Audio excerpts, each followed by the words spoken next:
Today, Rob Blackie joins me, who's probably more well known than anything for running against Sadiq Khan in 2023 and 2024. Rob, welcome to the podcast. Thank you for having me. Absolute pleasure. So, let's start us off then, Rob, with your early days growing up, raised in Pimlico. Now, I've often heard that Pimlico is quite a boring place to live. Maybe I'm wrong, but maybe you can tell me otherwise. Well, I'm quite old now. So back in the late 1970s, Pimlico was actually a very interesting place. It had its own little version of the Notting Hill Carnival. It was a very mixed up place. So my neighbors were Spanish and Portuguese and Vietnamese.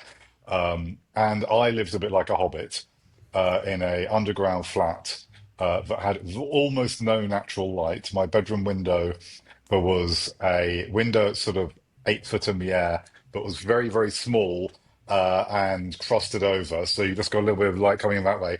And then there was a window onto a light well that was about 5 stories high.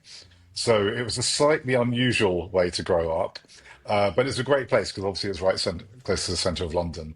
But it's completely changed now because back then it was an affordable, fairly cheap area to live in because people had been leaving London for 50 years by that point. So London was increasingly empty at that point, which is obviously a very different London from Mm, London we have today. mm. And so, when you go back to Pimlico and you see it now, how has it changed? Maybe apart from the fact everything's got more expensive. Well, I mean, it's super gentrified in the sense of Pimlico was a place where quite a lot of people on reasonably ordinary incomes could live back then, including my mum. As a single mother, was a teacher.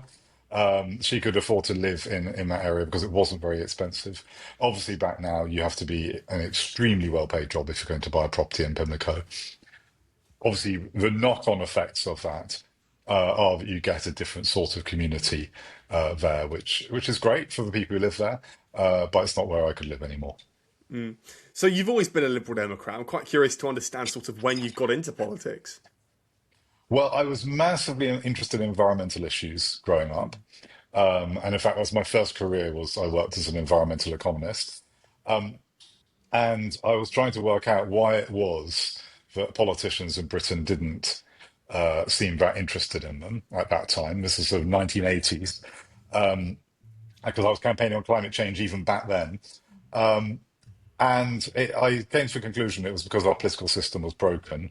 And one of those things wasn't enough competition between political parties. And we needed an electoral system that made politicians more responsive to voters. And therefore I got interested in that. And then that led me to the Lib Dems because obviously constitutional reform and voting reform has been an important thing for us throughout our history as a party. So we think it's very important that everyone's vote counts equally. Mm. So you mentioned there that politics is broken, and from me at the outside looking in, I often Yeah. think that a lot of voters up and down the country often think that regardless of who's in power, it's never going to be perfect, and I think that that's all quite agreeable. I think whatever party's in power, they're not going to be able to fix everything. But Yeah. what response would you give to someone like me then, who does look at politicians and think, I just don't know, I don't care who's in, nothing's going to change. Well, I think that is a fault of politicians for not giving people choices to make. Because the point of politics is there's a whole bunch of jobs to do in the country, running a government, that are uncontroversial. But politics isn't about those. Politics is about the difficult choices you have to make. Whether or not you're going to increase taxes or cut taxes, and are you going to increase public spending, you cut public spending. All of those choices are difficult because somebody's happy or unhappy about each one of those choices. And I think it's the job of politicians to give those choices to a public so they can make the choice. And the fights between politicians should help people to make their minds up. And I think the big mistake politicians do a lot of the time is they don't respect that process. They try and tell everyone that they can have their cake and eat it. And so I think a reason a lot of people don't trust politicians is honestly, most politicians haven't deserved to be trusted because actually you can't have your cake and eat it most of the time. Really good example in London right now is housing. Most young people right now are really struggling to either buy a house, which was actually quite normal for people in their 20s to do in the 1990s and 1980s. But the idea you have to be really have family money to do that now, unless you are very, very wealthy. You have to be in the top 10% of people to buy a house now without family money. So obviously that's an incredibly big problem if you want to buy.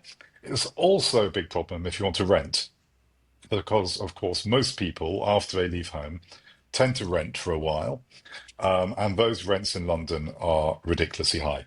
Now, what you'll hear stupid politicians say a lot of the time, or not maybe stupid, people are too scared to be honest, is that, oh, there's loads of empty housing. And the truth is there isn't. And we know this because we can count the number of empty houses. And even if we put every single empty house back into use, including the ones which are being renovated, including the ones where somebody died last week, including the ones which are going to be demolished and turned into something else in a few months' time, all the ones you can't really use, even if you put somebody in every single one of those, you would come nowhere near to solving our homelessness problem, let alone lowering rents and house prices.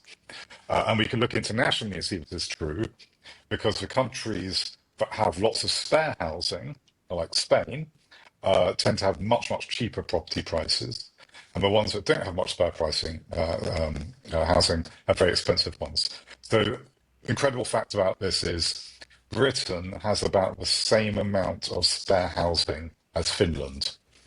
Finland's quite a small country. It's about a tenth the size of Britain by population. And because we don't have enough housing, it makes it expensive. It's just like anything else. If you don't make much of something, it's very expensive. So really, the only way we're going to get around that problem is to build a lot of housing. And there are two ways to do that. You can have the government build housing, or you can have private sector build housing. And I think those are both good. But again, you'll get some people who say, oh, we should only have the government build housing. And they do have some admirable reasons, like they can think they can allocate the housing to people who need it most. But the truth about it right now is for every house or flat we build through a council, the government has to subsidise it by about £150,000. And we're probably 5 million houses short in Britain. So you multiply those two together and you get to tens of billions of pounds you'd have to spend if we're going to solve that housing gap. And I think in the short term, that's not realistic. It's very important we build council housing, but we can't solve that problem with council housing alone. But a lot of politicians don't want to admit that private housing is helpful because that at the moment, every time somebody wants to build a new block of flats, they can complain that there's not enough social housing in it, and that's an excuse to oppose it because that will make the neighbours happy. But the cumulative impact of that is that housing is very, very expensive. And that is the biggest driver of poverty in London. It's the biggest driver of people who aren't poor but should be better off, not being better off. It's also a big driver of things like public services not working as well as they could, because it's harder for the NHS and police and schools to recruit people to work there because housing in London is so expensive. Those people often have a much better standard of living if they work somewhere else, whether or not that's outside London or even overseas. Which is a really tough thing, right, for someone who's a Londoner yourself and myself actually as well. I was born there. So what would you do then around this whole homeless crisis? And I suppose in that bracket you could also put people who can't afford a house but seem to be in the renting market. What needs to be done to help those people get on the ladder? You've got to do two things. One of which is you have got to build some council housing. But the truth is London government and local councils won't have enough money for the foreseeable future to build enough. So you can build a bit more. But the second thing is you've got to make it easier for the private sector to build housing. And that means good quality private housing. A really good example of that is what we call mansion blocks. So if you go to Kensington or Stockwell or places like that, you can build more housing. And what are called mansion blocks are basically blocks of flats that are sort of 4, 5, 6 stories high. And those are super efficient at squeezing in lots of good quality flats into a nice place. I've lived in flats like that. Many people in London have lived in flats like that, or do live in flats like that. They're generally very high quality.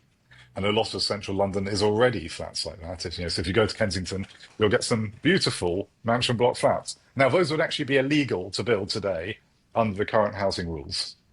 So we actually say, look, there's these great houses that could be built, They could be built at no cost to the government, and if we build them, it will lower rents because it will create more competition amongst landlords. If we did all of that, we'd get lower house prices, lower rents, and then also lower homelessness, because the biggest driver of homelessness is people not being able to afford their rent and then going to their local council and asking for help. So you can do all of that if you just make it easier for people to build. And a lot of the time, that's just allowing people to build. So just to give one example of that, a few years ago in Croydon, they brought in a new planning rule that said if you had a relatively low density suburban house and you got together your neighbour, you could knock it down and build a small block of flats that was about twice as much big. So we're not talking skyscrapers, we're talking 3 or 4 story high houses. Slightly bigger if it's on a corner, for instance, and various things like that. But basically, they made it much easier to build housing. And what people would do is they'd sell their small houses, they get turned into blocks of flats, and you had more housing available. All that had to happen is they had to change the rules to make that possible. And that is very, very possible to do. The problem is most politicians have been too scared to do it because wherever you plan to do that, the neighbours get annoyed. Now, typically, they're only annoyed for a very short period of time because after the new housing has been built, most people just get used to it. So I live just around the corner from a new block of flats being built. People have entirely understandably complained about it. I'm fairly confident in a few years' time, once the flats have been built, people won't be complaining about trying to get them taken down. They'll just go, oh yeah, they've been there, they're fine. They're sort of occasionally that tower puts my house in shadow for an hour during the summer, but I think that's about the worst people will suffer. So you've got to take that decision to make it easier to build things. But generally, politicians refuse to do that. And just give you an example, at the last mayoral election, I was the only mayoral candidate to say we should be making it easier to build on environmentally low quality bits of the green belt. But every other party opposed that, including the mayor. The mayor has actually subsequently changed his mind and now says he's in favour of that. But at the time, he said he was against it. As a lot of politicians do, often the mind has changed. In 2022, Russia invaded Ukraine, and you were very big on trying to do something. And what you did, I think, was pretty unique. And you managed to, try and break Putin's censorship, if you like, and basically get advertisement inside of Russia that is basically pro-Ukraine and pro-West. Why did you decide to come up with this idea? So I think a lot of people would agree that the current Russian government is a pretty evil government. It has started several wars against neighbouring countries without provocation, just to try and grab some more land. Also to try and make, obviously, the dictator in Russia, Vladimir Putin, more popular, because he feels that if he can conquer neighbouring countries, that'll make him more popular. So I think a lot of people, and most people in Britain, would comfortably agree this is a terrible government in Russia. I happen to know a little bit of Russia, not a lot of Russia, but I learned a little bit of GCSE. I was terrible at it. But I came back and tried again and spent a summer in Moscow when I was at university. And again, didn't get much better, but got a little bit better, made a bunch of Russian, Ukrainian friends. And so I've been interested in the country since. And so when Russia invaded Ukraine, my question was, well, this is probably going to be quite unpopular with Russian people. So why can Vladimir Putin get away with this? And the obvious answer was, since he became president, over 20 years ago now, he has crushed all of the media. So he started with the TV and the newspapers, but he eventually moved on to web censorship. So the internet is very, very heavily censored in Russia. So websites of independent media are censored. Various apps are censored. All these things are done to make it really hard for people to get access to independent news. Yet most Russians have access to the internet. It's not a very wealthy country, but most Russians will, apart from some very old people, will get the internet in some form. So I thought, well, look, this is something we can try and change, because I've had a career where a part of my career was in digital marketing. And I thought, well, one of the funny things about it is you can buy advertising for almost anywhere in the world. And most governments haven't really thought very much about how to block internet advertising. So I got together a squad of people who worked in the internet marketing industry. And some of them were Russians and Ukrainians, some of them were British and American. And we put together a team who could create these advertisements and put them in Russia. So what we'd do is we'd create an ad, we would use digital advertising to show it to Russians who live in Russia, and they would then sometimes click on the ad and they'll come to an independent news source to find out what was actually happening in the war in Ukraine. And we managed to get hundreds of thousands of clicks on those ads to persuade them to do that. So what was great about that is, we managed to get some news through to Russians. Obviously, the thing we can't tell is how many Russians. We know how many clicks we got. We know how many people visited these websites, but we can't do in-depth research because that would involve doing things in Russia, which effectively we're banned from Russia. So we can't go there to do research. We can't employ Russian pollsters to do research for us, but we're reasonably confident it had a good impact.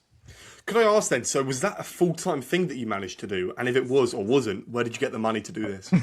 It wasn't a full-time thing, but what I did is I found various donors. Some of them were people with small amounts of money. Others were charitable foundations who gave larger amounts of money. And so we used those mainly to buy the advertising, but a small amount of that was used to employ people who project managed this, because we got a lot of volunteer help from people, but to sustain it long term, you need people who can do the legwork day to day, and that's what some of that money paid for. And I never took any money, but I sort of stayed there directing it, making sure the money was spent well. And of course, that was great for the donors because we could go to the donors and say, not a single penny of your money is spent on the organisation. It's all on either the people doing the legwork or on the actual advertising itself. You're speaking about it sort of in the past tense. So is this still going on? Could you still do it now? We've had a few pauses over time, and so we are now searching for more money to do more. So we've had a bit of a gap now for a while, but we are trying to get money to do it again because we think it's tremendous, value for money. Because if you think the sort of missiles we'll give to Ukraine for the war, cost hundreds of thousands of pounds or even millions of pounds each, we could probably flood Russia with advertising for a few £1 million a year. I know you're not directly in Putin's eye line, nor are you in the Kremlin's view, but a lot of people, well, there has been a few cases in the UK of people being poisoned or murdered, potentially from Russia, and you're putting your face all over this, and it is Rob that's doing this, if you like. Are you scared that perhaps that could potentially be you on the receiving end of something like that? Not particularly. Although the interesting thing has been, out of all the people I've worked with on this campaign, I've probably worked with about 60 people on the campaign, and only 2 of them have been happy to have their names public. So I'm very glad it's not just me, because it shows that I'm not just making this up. But the interesting thing is, you're right, a lot of people have been quite scared. And some, obviously, if they have a Russian or Ukrainian family, it's extremely understandable why they would be very cautious. But I think a lot of people have just taken a point of view. They don't want to take a risk. I don't know if the Russian government might hack their account and cause some problems. So people have been quite cautious, but I'm not particularly worried, no. And then in terms of speaking about the last few bits of the war, Ukraine started to get some land back in the last few weeks and months, and Russia has been losing thousands of men a week. What do you make of this war? Because, like Zelensky said when he was in London yesterday, that we're not going to be forgotten about, and it does seem it's heading that way with America being so rampant, in the Middle East. Yeah, well, I think we cannot rely on America for anything now, and neither can Ukraine, and Ukraine knows that. I think one of the unnoticed positive bits of news from the last few years has been, while Trump has cut funding for Ukraine essentially to zero, Europe has taken up that slack and basically filled in that whole gap in the last few years. And that's, I think, because most European countries realize it's very strongly in their interests not to have an aggressive dictatorship on their borders. And obviously, places like Poland and Latvia, Lithuania, and places like that feel this very strongly because it's literally on their borders. But then other countries, I think, have come to a conclusion this is a serious threat to them, and therefore they have to step in to help Ukraine. And I think one of the interesting things is, the Russian approach has been very much just to throw men into the war, which has been horrible for Russia. I've had a lot of Russian friends, and the number of people being killed means that everyone in Russia will know somebody killed in the war. Because we're talking about over 1 million people killed or injured right now. It's only, Russia's got less than double Britain's population. So think of 500,000 people being killed or injured in Britain. That would be somewhat comparable to, I think, Second World War deaths in Britain. I mean, it's absolutely enormous. So it's terrible for Russians. The Ukrainians actually, I think, have been really interesting, and they have been very much focused on technology. And I think that technology is really now starting to turn the tide, and that's very, very encouraging. And actually, I'd say right now, well, who would be better at fighting the Russians today, Britain or Ukraine? You go probably Ukraine, because they've now got years of experience of cutting edge technologies, and we probably can learn from them, which has got something quite interesting. Ukraine is quite a poor country, so they've managed to do this with very little money, but they're really quite extraordinary heroism they've shown. So speaking about Ukraine, then obviously Zelensky has been a hero of the war, and Yeah. people for some reason don't like the guy. But we've seen also in Europe, in Hungary, for example, the tides have turned with Orban leaving his post, being voted out. Where do you see this war ending up? Do you see it as a stalemate? Do you see Ukraine winning, Russia winning? I think it's very, very hard to know, because I think dictators like Putin have got to the top and survived because they're willing to kill people.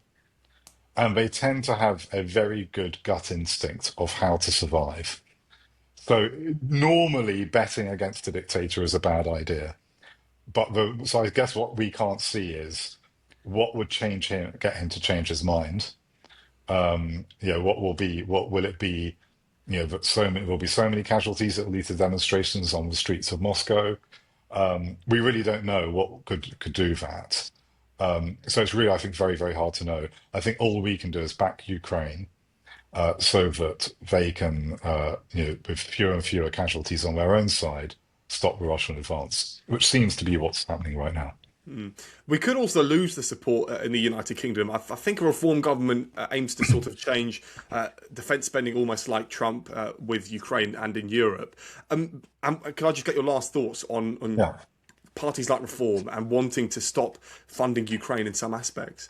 I think Reform are a real danger that way, because they clearly want to act like Trump. They actually flip flop on this a bit. I think their gut instinct is to be very pro-Russian, and they've said lots of very pro-Russian things in the past. So Farage has said that we provoked Russia into invading Ukraine. Absolute rubbish, but that's what he said. But other times he's had a lot of blowback from that, because he knows that the vast majority of British people, including a lot of the people who vote Reform, actually support the Ukrainians in this fight. And so hopefully the support of the British people would protect us there. But I think the much better thing for us to do is for us to beat Farage. But we've got to do that by showing why what he is saying is wrong. But I know people, for example, who are aiming to vote for Reform, and have said that it doesn't matter if we support Ukraine or if we're pro-Russia, it doesn't matter because we're in Britain and we're always going to be safe. So I think that is sort of a laughable thing in some aspects, that people don't quite know what they're voting for. Yeah, I think that's true. I think it's very easy for people to say that until the really bad crisis happens, because we've had people murdered in Britain by Putin. We've had economic problems caused by things like hacking by people like Putin. We've had attempts to cut the cables that bring the internet to the country. We are probably not very long if we got unlucky from something where large numbers of people die. Because obviously in the modern world, maybe if you take out a whole load of internet cables in one place, or if you hack an absolutely critical system, it can cause really, really bad problems. And so it is possible that, but of course, the worst thing to happen would be for us to be proven right. They only have to get lucky once. So I want to speak to you now about probably the most important thing that happened to you in your political career is being selected to run as London mayor. Could I just ask you then, that happened in 2023, the election was in Yeah, 2024. You wouldn't have been the only person running for a Liberal Democrat position in the election. So could you talk to me about why you decided to run, who selected you and the people that you were up yeah, against? sure. So I've been involved in London politics for decades now. But something really shocked me in early 2023, which was Louise Casey's report into Metropolitan Police. Um, and one of the things she showed in that report was how they were utterly failing to get to grips with sexual offences. The scale of sexual assaults is often not really understood in Britain, but the national statistics show, roughly speaking, 1 in every 30 women is sexually assaulted in any given year. So it's a huge issue. I think politicians often neglect it because they often take what they think is important from what happens when they knock on somebody's door. But of course, somebody who's been sexually assaulted is not likely to tell you about on their doorstep if you're just a stranger who's just turned up to talk to them about the local elections. So I think politicians often don't realise what a big issue it is. And they also don't realise that a lot of sexual assaults are by repeat offenders. And that's a really important thing to know because it means if you can catch those repeat offenders early in their offending career, you can stop them doing it. And that will stop very large numbers of horrible crimes. And so when I read Louise Casey's report into Metropolitan Police, I realised that the Met were doing a terrible job of catching sexual offenders. To give you a rough number, maybe 1 in 100 times that a sexual assault happens does it result in somebody being found guilty of the crime. Actually, very, very rare.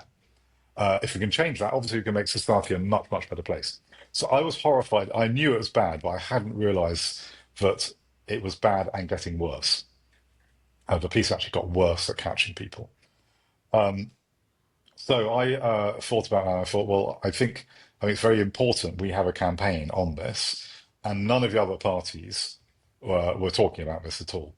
So I decided, look, I'm going to stand to be our mayoral candidate, and that will be my main issue. And so we had a selection process where Liberal Democrat members choose who the mayoral candidate was, and I won that selection process. I mean, it's helped by the fact I've stood for election sometime before, so quite a lot of people who are Lib Dem members in London know me. And then really it was, the whole campaign was really about making sure that message got through to as many people as possible. Because I think the really interesting thing was the mayor had no answer for why he hadn't done more on this. Okay, he's now been mayor for 10 years. At that point, he'd been mayor for 7 or 8 years. But really, it's never been an issue he's interested in. He's never taken police reform particularly seriously. And so if you just look at the way the police work, it's not really improved very much while he's been mayor. As a Liberal Democrat, and this isn't a dig at anyone who is Liberal Yeah. Democrat or yourself, but did you actually think that you would win the seat in 2024? It seemed unlikely, but these things are always possible. And the only way you find out is by trying. And what happens in some election campaigns is that somebody who appears to be the no hope candidate actually ends up being elected, ends up being a brilliant leader. I mean, actually, we talked about Ukraine. Zelensky was a stand-up comedian, and he stood for election not really expecting to get elected. He got elected. On paper, you would say that's going to be a terrible president, but actually, he's turned out to be an extraordinarily good, incredible president. I don't think anyone will deny that. Also, this is not well known, but Barack Obama, when he first stood for the Senate in America, which was the first time he came to national prominence, he was actually seen as an outside, no hope candidate. And the reason he was seen as that is there was somebody else running for election who was the obvious candidate to win that selection for the Democrats in Illinois. And that guy, during the campaign, was discovered to have had some terrible scandal and had to drop out. And Obama was basically the only other candidate standing who was any good. And obviously, he was a fantastic candidate, but he wasn't. If you watch him at that stage, he was still learning, so he wasn't as fantastic a candidate as he became later. And so that's an interesting thing. I think we can all learn and get better over time. And so the way you get better at these things is to try them. And so I knew the chances of being elected were low, but they're never zero. And if you do a good job, maybe you get lucky. Maybe even if you don't win, you change the debate to make people take the issues you care about more seriously. Mm. And I think a lot sexual offences got talked about a lot more in my campaign than they had in previous campaigns because I was bringing them up as a candidate. Mm. And I also think that, again, from the outside looking in, that there would have been thousands more people that probably would have voted for you, but instead they had to make a decision between the Tories or Labour because they were the more likely ones to win. I want to touch upon TfL, Transport for London, and this is a really big part of anyone that runs any campaign to be mayor. What's your thoughts on TfL and the price rises in recent years? Because you've called it an election gimmick at the fact that Sadiq Yeah. Khan often tries to freeze it. So in the run up to elections. So what do you make of, for example, the 3.2% increase that's happened this year, 3.6 last year? There's always increases. Yeah. So, I mean, running public transport systems is expensive. And so there are only two places you can get the money from, really. It's either taxes or a subsidy from or the fares. In London, central government has taken away all our funding. And realistically, central government in Britain has no money right now. So it's not going to come back for the foreseeable future. So that's that money gone. You could get London government to increase council tax to get some money and then put it into lowering public transport fares. The problem with that is trains and tubes are used by people who are richer than average, on average. Not much, but a little bit. And council tax is paid slightly disproportionately by poorer people. So if you did that, you would essentially be redistributing money from poorer people to richer people. So it feels to me that for trains and tubes, fares are a completely fair way of raising money. We need for buses, though, it's slightly different. Where if you are going to freeze fares, I think there's actually a much better case to do it for buses. Buses tend to be used by people on lower incomes a lot more, and also buses tend not to be quite so overcrowded as tubes, so it's easier to add capacity as well. So I think there is a case for keeping to increase fares as long as that money is spent prudently. And I think the main worry I have right now is what happens is you do these fares freezes.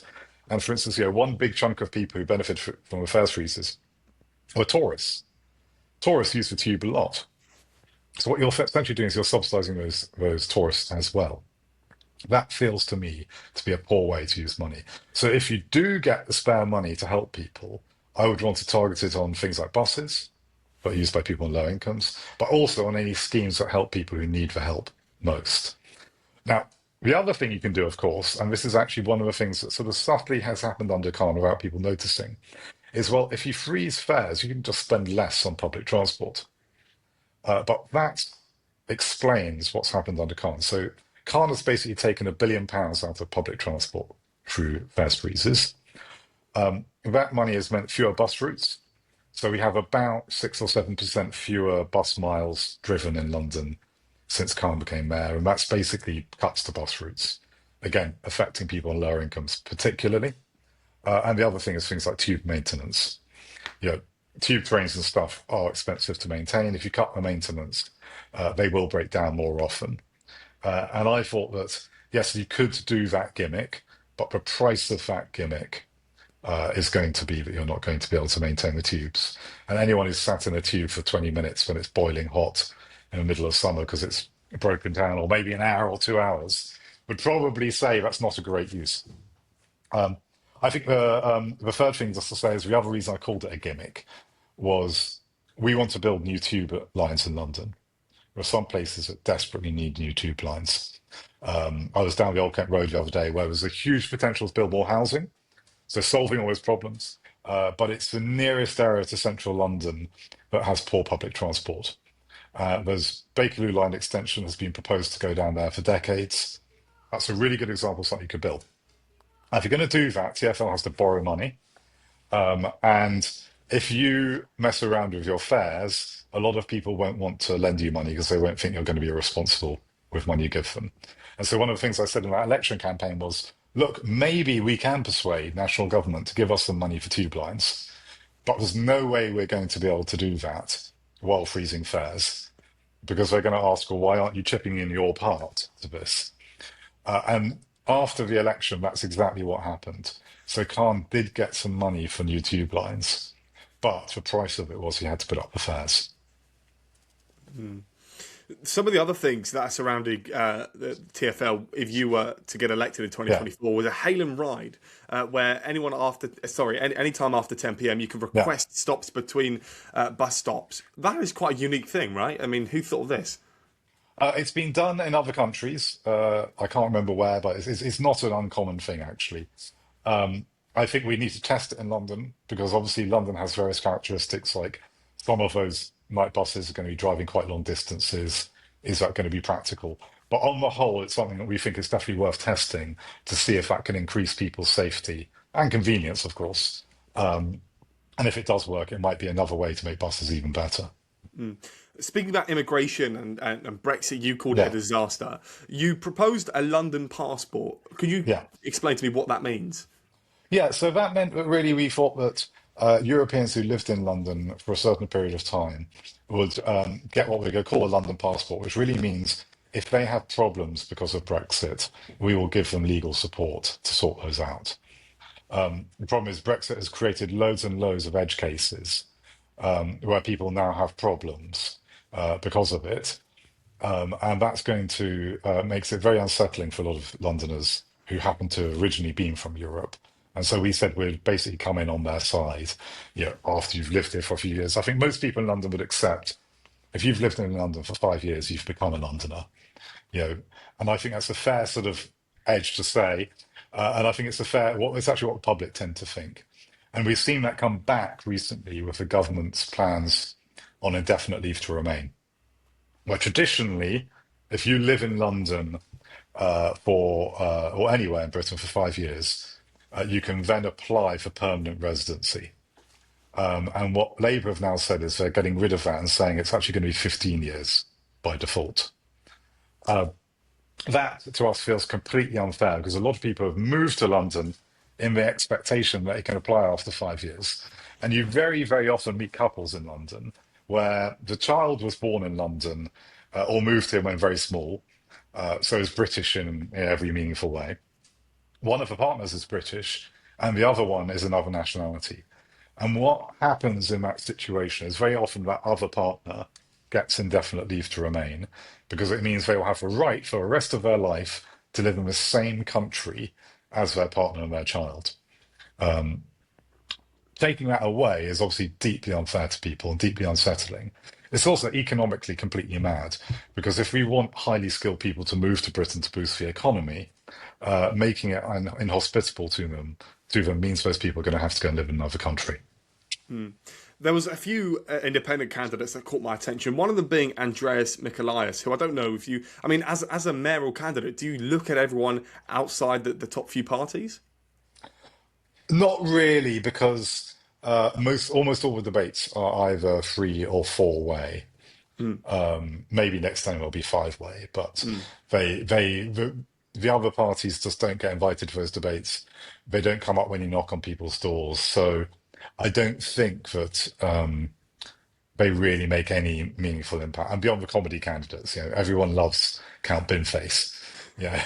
The sort of more serious ones, I would say I've spent decades knocking on doors in London, and the only time I've come across anybody who isn't one of those top five is Restore, and that's been maybe once or twice.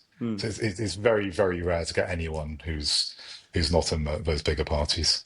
And obviously Restore is a new party, Yeah, only of a few months. But as I was going on to allude to there, so Andreas Mikulaev said that he would do something called Operation Brennan. So he would have a big Metropolitan police overhaul, but specifically looking into knife crime and trying to set up more youth clubs and trying to stop knife crime as a whole from the ground building up. yeah. From what I can understand, there's not much of what you've said about knife crime. Maybe I'm wrong. What would you do as knife crime if you became mayor? So in the long run, we desperately need more things for kids to do that bring people together in person. And I don't think actually anyone really knows what that's going to look like in a modern world. But it is expensive. It's very long term. In the short term, the critical thing is you get a better relationship between police and younger people. Because if you carry a knife, you do that to intimidate people.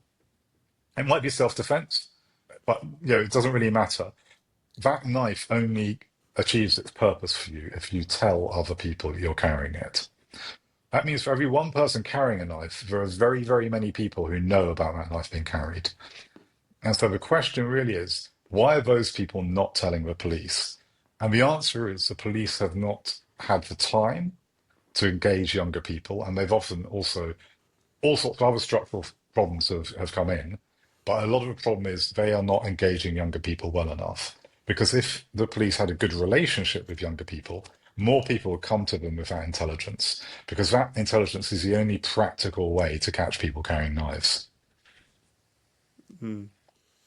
And I suppose as well, things like the British Transport Police, they all need to play their part. The last thing I wanted to mention before we just touch upon the next campaign is Daisy Cooper, obviously a Liberal Democrat politician, came across my social media feed, and she was campaigning, and she got the campaign through to this bike policy, where now the the Transport Police can investigate bikes that have been stolen regardless of its value. Now, Yeah. I can understand the cause and the reason why that would be the case, but do you not think things like that are a waste of police's time trying to investigate why a £50 bike's been stolen?